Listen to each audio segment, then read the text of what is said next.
Thanks for joining us. I'm Eric. And I'm Melissa. And today we're going to talk about my Game Boy Advance collection. Let's go through the hardware first. On June 25th, 2001, my coworker and I took a long lunch and went out and got Game Boy Advances. Now, this is the one that I got. It's boxed. It's in here. It's the Arctic White original Game Boy Advance. I think that day was the day it launched. I'm not really sure. It was one of the first few days. We were actually surprised that they had it in stock. So I actually ended up getting two. One for myself. One for me. And one for you. But where is mine? Yes, where is yours?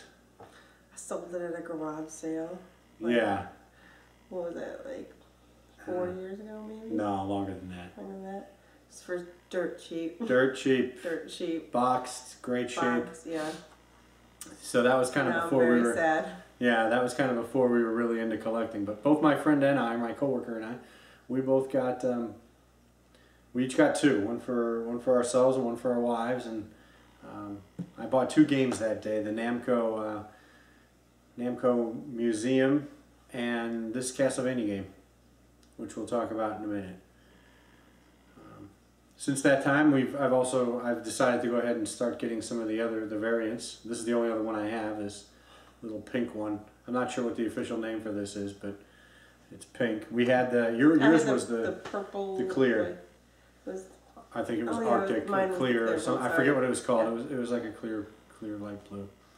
And then later in March, I think it was March 21st of 2003, also very close to the release date. In fact, I think it was prior to the release, because I went into a Toys R Us and they had them, and I'm like, they're not supposed to have these out yet, but they had this Game Boy Advance SP. And I had been toying with the idea of getting this thing called the Afterburner, which would add a light to this. But then they announced the SP, and I decided just to get one of those. So this is my original Game Boy Advance SP from 2003. So it's an 001 model. So it's actually front lit, not backlit. And it's silver, platinum. And it's in here too. I don't really use this one anymore. Were you with your brother when you got that? Yeah, I was. Okay. And the benefits, of course, of the SP are that it's a little bit more compact, but really it's the front light. And remember it used to fit in your suit coat oh yeah, pocket? I'd put it in my suit pocket, and no one would know the wiser. Yeah. We had some weddings, I think, that you... And I had it in there. I don't know if I ever actually played it at a wedding, but the disadvantage of this is that the headphone jack is custom, and I have one of the little adapters. It plugs into like the Game Boy Advance link port, and it comes with a rechargeable battery, which was nice, and it doesn't use the e-reader. The e-reader is incompatible with this, which I'll talk about the e-reader in a minute. In addition to those, I have another one that I got for my brother in this really fancy silver, this metal box. I mean, it's just, I guess it's great for travel. And then of course, as far as I'm concerned, the holy grail of Game Boy systems is the Game Boy Advance SP 101 model. Now this one I found at a pawn shop, and it is beat up, but the price was right. And the benefit of this is that it has a backlit screen, which is just incredibly bright and just really clear. And the beauty of this system is that it plays all Game Boy Advance, Game Boy Color games. So this is my system of choice. Actually, it's this one. This one's in a little better shape, and I know it's pink, and I know it's got peach stickers all over it. I got this at a garage sale, but she found it at a garage sale, and I said it's a 101. I don't care if it's pink. The buttons work great, and it's in really good shape. So this is actually the Game Boy Advance SP I use, and I'm not embarrassed to admit that. You should be. Okay, well anyway, okay, so going back, I guess I wanted to go back and talk about some of the hardware for the original Game Boy Advance. Without the backlit screen or frontlit screen, we used to have to put up with things like this flip-up light that would draw power from the expansion port, or this light that would do the same thing. There's a little LED in here, and it would just kind of sit above your Game Boy and light it up. And then, because they didn't have rechargeable batteries, the way you dealt with that was you'd get this battery pack that would kind of sit in place of the AA's that were in there, and then there's a little charging port here. And I remember we took our Game Boy Advances on our honeymoon. Yeah. And so it was right after we were out of the country. We were out of the country when we were on our honeymoon when 9/11 happened. And so on our flight back, everybody was freaking out about, you know, air travel and safety and every little thing. And they almost took that. They took her batteries. Yeah, they took all her double A's. So I was like, what am I going to do on these next 2 flights with no Game Boy Advance? Yeah. And I hate to fly. Yeah. And they almost and they looked at this and they let me keep this. So it was bizarre. But anyway, this survived coming back into the country after 9/11, and her double A's didn't. And then I have this Game Boy, this link cable, which I guess there's a colored purple end and a gray end. So I guess one of them is the main, and one of them is the secondary connection. And there's a splitter here too, so you can hook another one up. So I think this can be split 4 ways, and that's probably why these are different color, because you got to hook them up, probably the purple ends into each of the purple hubs. But anyway, there's this link cable. But the most fascinating, or the most interesting accessory to the Game Boy Advance, at least the original, was the e-reader. And this is a device that you would plug into your Game Boy. The reason it only works with the original is because you have the cartridge port here and then the expansion port here. I don't think this will go all the way into a Game Boy Advance SP. But what you do is you plug this in and then you'd swipe cards through here, and it would load them into, I think there must have been a memory on this device itself that would then store the game. And as long as you kept the power on, this is a little unwieldy, but as long as you kept the power on, you could play these games. And I ended up actually buying quite a few of these cards, and I want to walk through a few of these with you. This is what one of the games, this was what the package for a NES game, this is Excite Bike for the NES, stored on 5 e-reader cards. And what you do, and this is open, I mean this isn't sealed or anything, what you do is you take these cards and you slide them through the e-reader one at a time, and it's not going to be possible to see on the camera, but there's these little pattern of dots right here and right here at the bottom, and you just slide it through one at a time, and the whole game data is stored in these dots. And there's 5 cards here, and this collection here, this collection of 5 cards represents Excite Bike. Encodes Excite Bike for the NES right on these cards. And then you could play the NES version of Excite Bike right on your Game Boy Advance. And then in addition to, you know, complete games like this one, like Excite Bike, I also had Donkey Kong Jr., and there were others. I didn't end up getting them. But some of the more interesting ones were the sort of the things that would augment games. Now, there were these. You want it here? Mm-hmm. There were these ones for the. This is Super Mario Advance, Super Mario 3. So it's a remake of Super Mario 3 for the Game Boy Advance, and there were these cards that came out with them, and some of them were power-up cards. You'd swipe, you know, you'd swipe the card, and it would give you one of these components. And there's a bunch of them in here. I mean, there's a Super Leaf, Frog, Suit, Tanuki, Hammer. I don't know if there's 5. You know, there's ones with 5 Starmen, 4-item set. So these would work with those games. And then I think there were, I'm not sure what these are, demo cards. Maybe it would... So that's a hint. So you need a boost, scan an item card. You need a hint, scan a demo card. Demo cards would show you how to play through certain levels. Techniques and tricks. And let's see, what else? Level card. I guess you could add a level. Yeah, for extra challenge. All new challenge. And most of the card is just artwork. The data is all in these little dots right along the... Oh, I'm covering it up. All these little dots right along the side. And then, what else? I'm not sure what these are. This might be nothing. So that was really interesting. And I actually ended up grabbing quite a few of those Super Mario ones. I think I got all the packs. And then Melissa, of course, was into Animal Crossing. And I think we got all 4 of the Animal Crossing packs. I'm not sure what was included in those. What, different characters? Or? I think so. I think there's different series. Yeah. It's so, I feel like and then there's some Pokemon cards, which I think came with Pokemon. Well, here's some Pokemon cards. These are, I guess, Pokemon And then here's an Animal Crossing card. I don't know what this card does. And then this actually is a Game & Watch manhole. And this can be encoded on one card. That's how small the game data is. So this is a manhole. This probably came with the e-reader itself.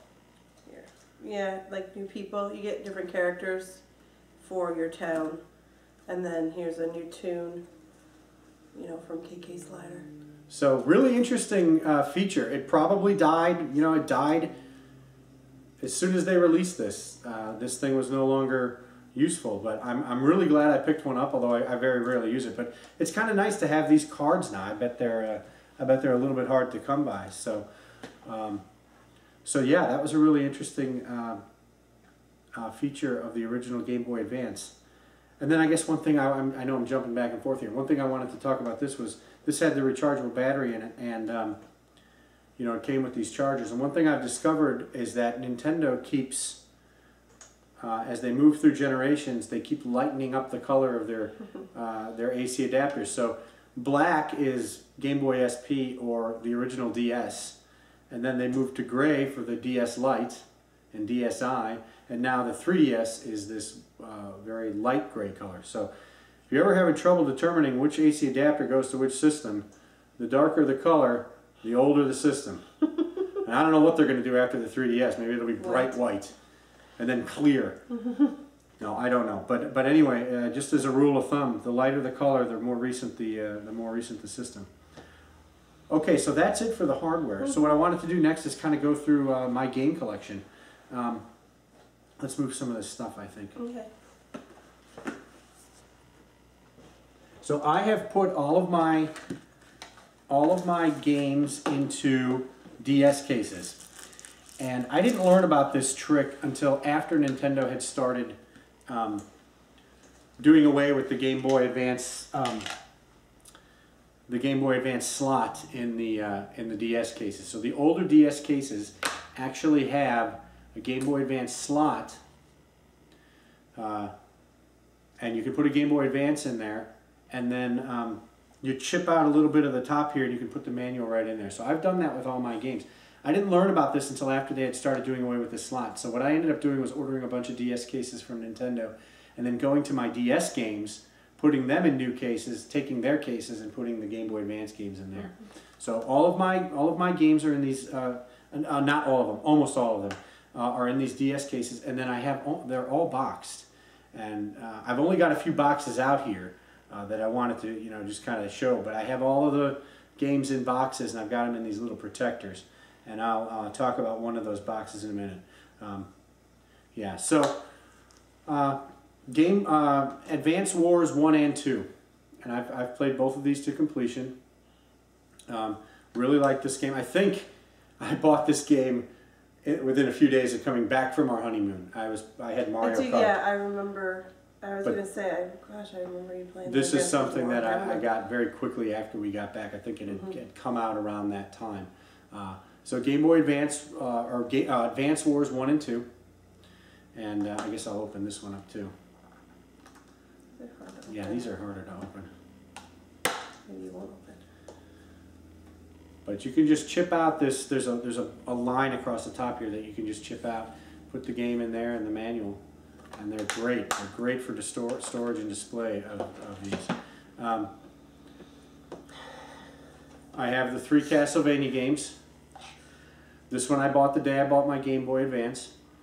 And this one I bought whenever it came out, or I think I waited a little while on this one. And then this is Castlevania Circle of the Moon, and this is Castlevania Harmony of Dissonance. This is the second one. And this is Aria of Sorrow. Aria of Sorrow, and this one actually has a sequel, Dawn of Sorrow, on the Nintendo DS.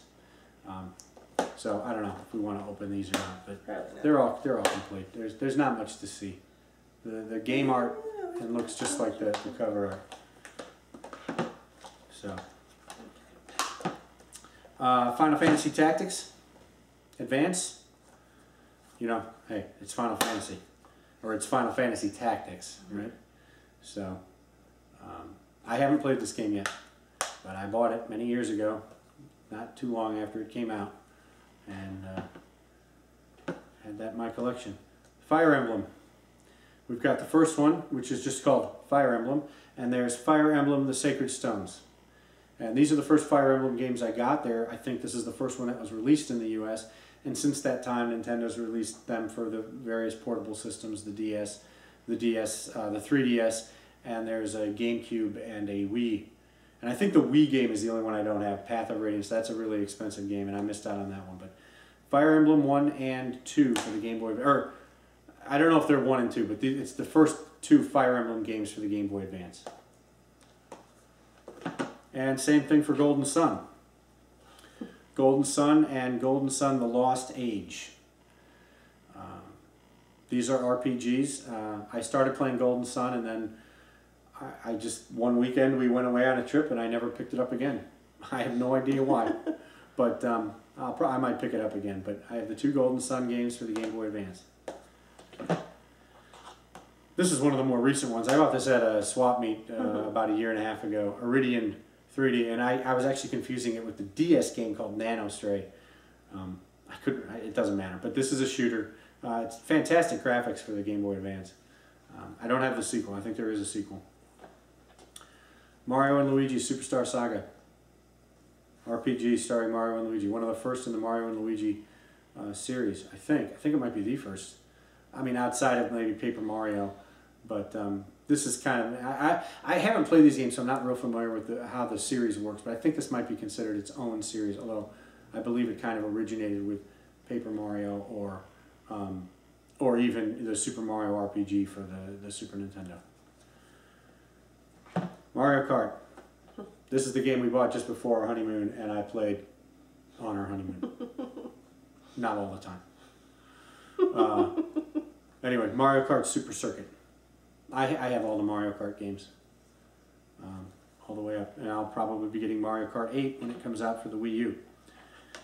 Metroid, Zero Mission, and Fusion. I think Fusion came out first, but Zero Mission is a reimagining or a remake of the original Metroid for the NES, and Metroid Fusion is an entirely new adventure unique to the Game Boy Advance. I've played both of these. Big fan of the Metroid series. I'm not sure what to say about it. I played the NES version first and then played Zero Mission, but glad to have both of these. These are some of the games that I have completed on the Game Boy Advance. Namco Museum. This is the other game I bought the day of the... actually, I bought 3. I bought one for Melissa. I was gonna say. But I only had the 2 for myself, right? Anyway, Namco Museum. Got that the first day. Now, this one is a surprise to me. We were at a swap meet in Pittsburgh when we lived out there, and I bought this for like $21 or something.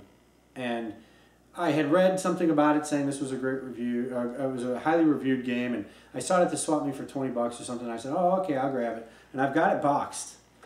And the reason I'm mentioning this is because apparently this is quite a rare or expensive Game Boy Advance game. In fact, according to price charts, it's the most expensive Game Boy Advance game.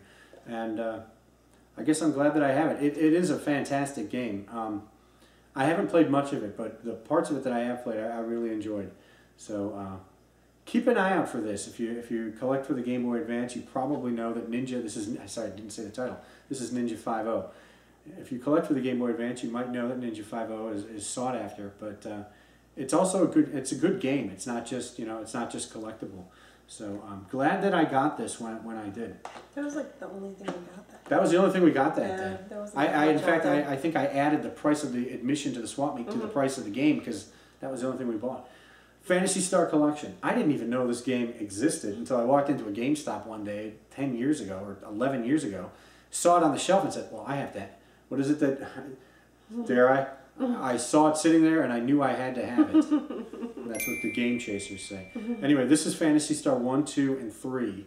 And the idea of playing a Sega Master System game on my Game Boy Advance was just too hard to resist. I wish it had Phantasy Star 4.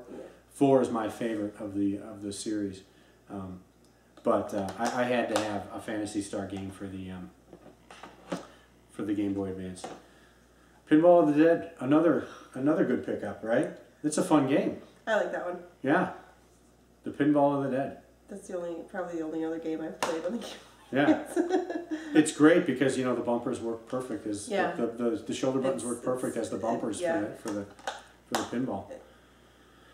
Okay, Pokemon Sapphire. This box is nice and shiny. But I never bought the Ruby version. I figured, this was my first Pokemon game. This is the very first one. I played a little bit of it. Blue. And I liked blue. You don't like red. So I picked the blue one. But I kind of wish now I had gotten both. Oh, you like red? Well, you should have bought it then. Anyway, this was my first Pokemon game. Haven't played much of it and kind of wish that I had red now. But that's okay. All right, same thing as before. Sega Arcade Gallery. Saw this sitting on a shelf, said Sega Arcade, must have. Afterburner, Space Harrier, Outrun, Super Hang-On. Oh, Space Harrier. These are actually pretty, Space Harrier. Again, Space Harrier. These are pretty good ports. So, glad to have this. And this is the third game I bought that day, the first day. Super Mario Advance. Super Mario Advance, that's all it's called. It doesn't even mention that it was originally Super Mario. It says featuring Super Mario Bros. 2 and classic Marios. So this is a remake of Super Mario Bros. 2 from the NES for the Game Boy Advance. It also includes the Mario Brothers game. I bought this along with, this was kind of like a must-buy when you bought the Game Boy Advance. It was one of the, it's the Mario game that launched with the Game Boy Advance. They ultimately came out with 3 more Super Mario Advance, which were remakes of the various games. I think Super Mario Advance 2 was Super Mario World, and Super Mario Advance 3 was Super Mario World 2, Yoshi's Island. And then finally with Super Mario Advance 4, which I'll talk about next, they went back to the NES and made that Super Mario 3. So the naming scheme of these is very confusing, but this is basically a remake of Super Mario 2. And here's Super Mario Advance 4, which is Super Mario Bros. 3. Wish I had the other two. Super Mario Bros. Super Mario Bros. That's right. We had a little cousin who corrected me one day. It's not Super Mario Brothers, it's Super Mario Bros. Anyway. So I wish I had the other two in the Super Mario Advance series, but these are the two that I ultimately got. Super Monkey Ball Advance, Super Monkey Ball Jr. Anybody want to guess why I bought this game? Sega. And it's a good game. Yeah, the Monkey Balls are good. So,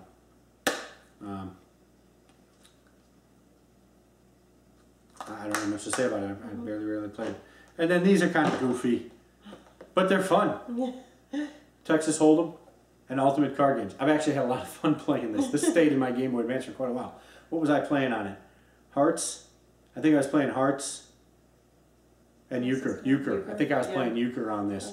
And then this, of course, is Texas Hold'em Poker. These are actually fun. And they were cheap. So, and then finally, now that's the final one. WarioWare Inc. Mega Micro Games. This is a great game. This is a bunch of mini games, super fast. The whole goal is to figure out what you're supposed to do before the game ends in 5 seconds or something like that. I've played this thing through to completion. Everything you can do in this, I've done. So this is another one that I finished. And then finally, I guess, is this one. This is one of the most recent games I got. I got it at PRGE. The Legend of Zelda: A Link to the Past, and includes 4 swords. Now, I'm showing you the box because I haven't made the DS. Haven't made the DS case for it yet. But and I've lent it to my brother, so I don't actually even have the cartridge here right now. But so yeah, this is the most recent Game Boy Advance game I have. So that's it. That's it for the collection. I don't know what there is, maybe 30-some games here, and we've got a couple of different variants of the hardware. And anyway, that's it. So that's my Game Boy Advance collection. Thanks for watching. Thanks. If you enjoyed the video, like us and subscribe.